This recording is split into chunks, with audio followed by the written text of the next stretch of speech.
Basag ang bungo ng isang babaeng unang napaulat na nawawala sa Iloilo.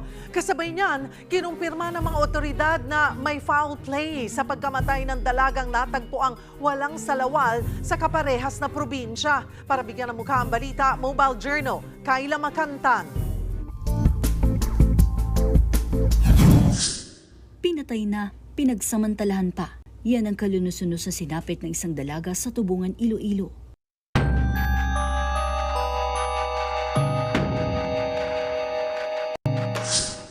Hapon nitong Martes, nadiskubre ng kanyang inang 18 anyos na dalaga na bangkay na. Tanghali kahapon, lumabas ang resulta ng autopsy. Kumpirmadong may nangyaring foul play. Nakita na may indication na sexual abuse at saka doon sa ulo niya kasi may buhok that time.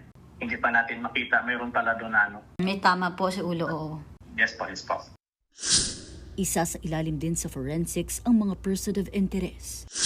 Sa Barangay Antonio, isang bangkay naman ang nadiskubre ng isang residente kahapon.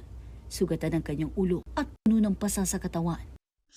Pinuntahan ka agad na ating mga pulisan at toko at pinrasis yung crime scene ko. Hindi siya kilala doon sa barangay. Hindi siya taga dito, ma'am. Sa pakikipag-ugnayan ng San Enrique sa iba pang mga bayan sa Iloilo, nakilala siyang si Alias Era, 54 anyos na residente ng Iloilo City. Bago ang insidente, nakita na raw pala siyang palaboy-laboy at tila nawawala. Kung sino-sino na raw ang nagatid sa kanya sa sinasabing bahay niya, pero bigla ring aalis. Kinumpirma raw ng mga kaanak ni Alias Era na may problema siya sa pag-iisip. Patuloy pang investigasyon sa krimen. Mobile Journal, Kayla Makantan, hatid ang mukha ng balita.